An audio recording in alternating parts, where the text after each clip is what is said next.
Well, I never thought I'd be here. I thought I was above it all. Yet here I am, in a cozy sweater, with a teacup full of something that's definitely tea.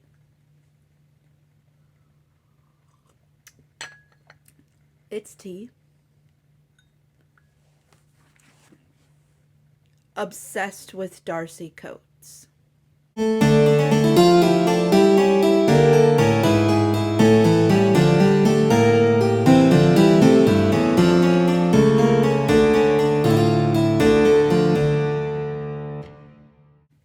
Hello, friends and enemies. Welcome to Horror and Inconvenience, where things are usually spooky and always weird. And today, I'm going to do my first non-April Fool single title review. I'm sure that if you watch this channel regularly, you cannot possibly miss the fact that I work in a bookstore. It's my whole personality, and it's the only thing I talk about.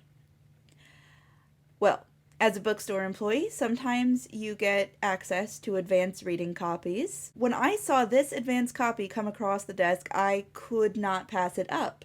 This is From Below by Darcy Coates. It's coming out this June, and I've heard so much about Darcy Coates. A lot of people I really respect are huge fans of hers, and I've never read her before, so I thought that this was the perfect opportunity. So I grabbed the advanced copy, and I sat down, and I thought I'd have a leisurely read over the next few months, pick it up whenever. One of those books you can just pick up and then put down and then pick up again. I was very wrong. I read this in 2 days. It's over 400 pages. This woman can write.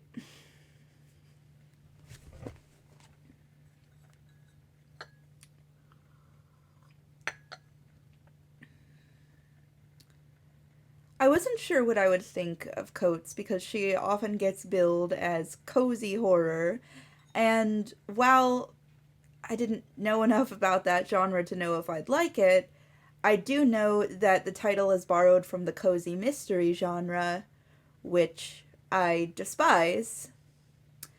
I mean, when I was 8 or 9, I did really like the Cat Who mysteries, but I got over that pretty quickly when I realized that mysteries are just there to trick you and began to resent it. It has nothing to do with school-related trauma.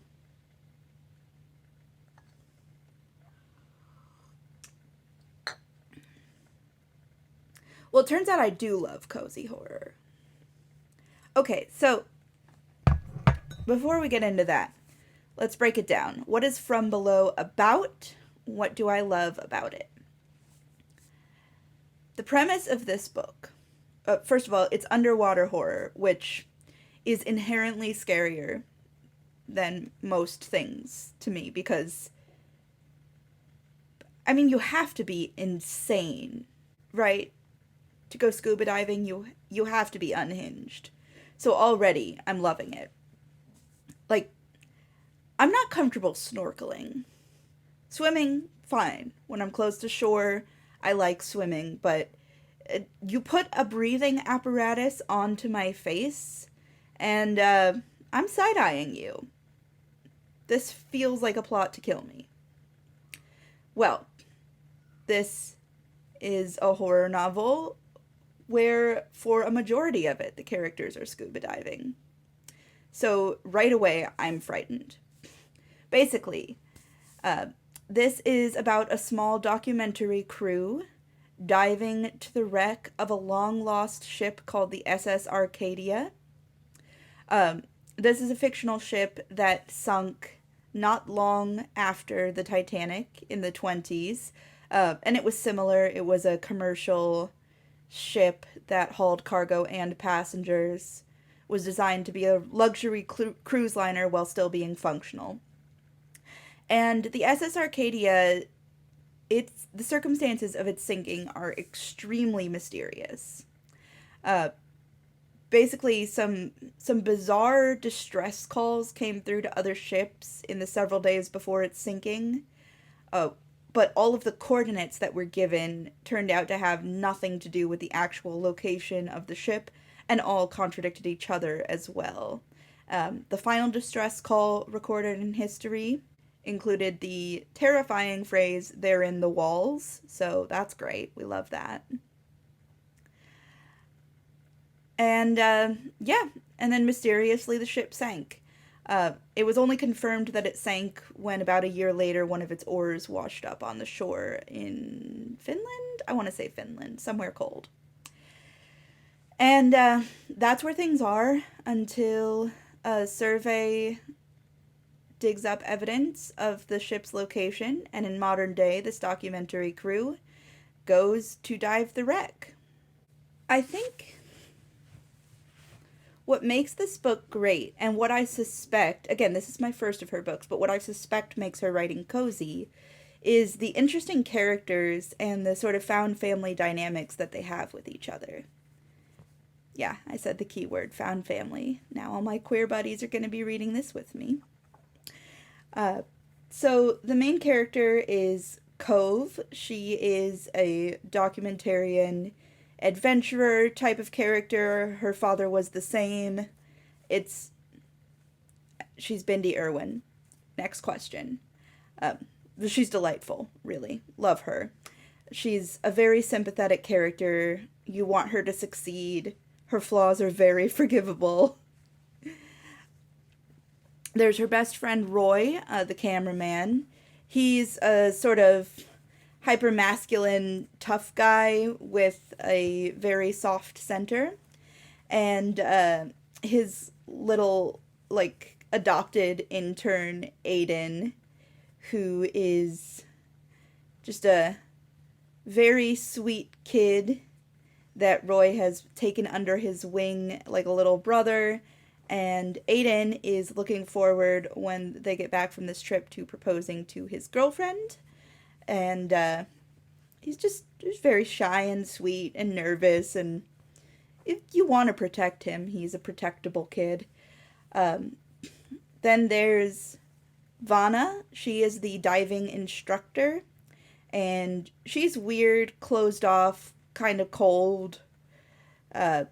Not really emotionally available to the rest of the crew. Basically my type. Vanna is absolutely my type. I love her. And then there's Hesty, who's a marine biologist. It's very funny that she's on the crew because the conditions of the wreck of the SS Arcadia are basically hostile to all life. There's like no oxygen in the water down there. So she's been brought on essentially as a filler expert to say why there is no life down there. But she's getting paid to do something that's almost her job, so she's having a fine time. There are two other characters that stay on the ship, but those are the characters that go on the dives. And they're just all good and interesting, and you're rooting for them. There's no one's point of view where I was like, ugh, him again, or ugh, her again. I liked them all. So, it's cozy. But is it spooky? I mean, have any of you seen Caitlin Doty's Ask a Mortician video about cave diving corpses? Yeah? Did that one spook you? Cool. Cool. Imagine that combined with Ghost Ship. Yeah, it's spooky. I don't want to give too much away, but the ship is just haunted as all hell. And it does try its very, very best to kill the divers, and they get put in a lot of extremely stressful, spooky situations, both of the supernatural variety and of the being under the sea is scary variety, and I really appreciated the combination because on their own, ghosts don't do much for me, but when combined with a situation that's already so tenuous where you're already at risk of your life every second, Yeah, it worked really well. It was like throwing a wrench in the works, and I loved that. I I was scared. I was turning pages like crazy. I wanted to know what was going on, why it was happening, and who was gonna live. Uh, I suspect that people who have read Darcy Coates can answer the who was gonna live question. Um, but I didn't know that. It really is like the crew from The Life Aquatic with Steve Zissou stumbled into a horror story. I liked this book so much.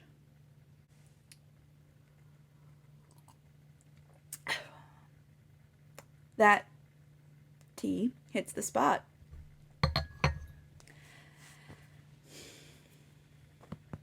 I'm pretty sure that I'm going to go on a huge Darcy Coates kick now and read a whole bunch of her back catalog and become obsessed and get really boring to people who haven't read Darcy Coates for a while. So I would love to see some of your recommendations in the comments. You know, somebody who's read almost nothing of hers, but who likes her. What would you have me start with? Um, I'm ready. I'm here for it.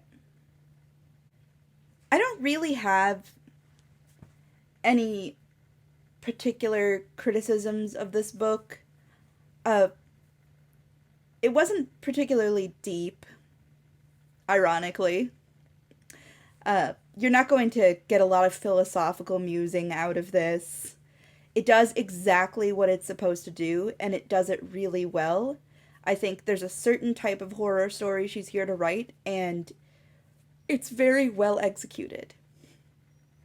So, it's a little bit predictable, but I think for horror, a lot of the fun of it, in fact, what makes cozy horror great, where a cozy mystery doesn't interest me at all, is that the predictability is part of what makes it good. You should see some of the spooky scenarios coming because it increases the dread, and the dread is the fun of reading it.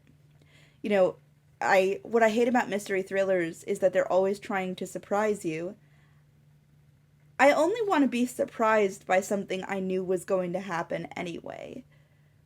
When I knew it was going to happen, but it still shocked me because it was horrifying.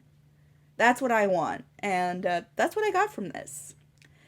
I really enjoyed it. This is a fun, cathartic read, and I'm really looking forward to more of her work.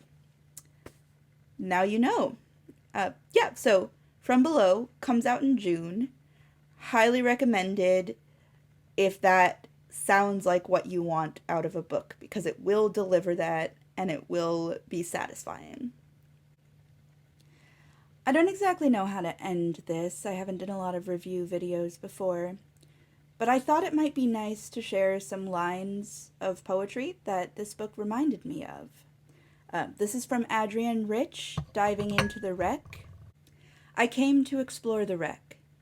The words are purposes, the words are maps. I came to see the damage that was done and the treasures that prevail. I stroked the beam of my lamp slowly along the flank of something more permanent than fish or weed. The thing I came for. The wreck and not the story of the wreck. The thing itself and not the myth. The drowned face always staring toward the sun. The evidence of damage, worn by salt and sway into this threadbare beauty. The ribs of the disaster curving their assertion among the tentative haunters.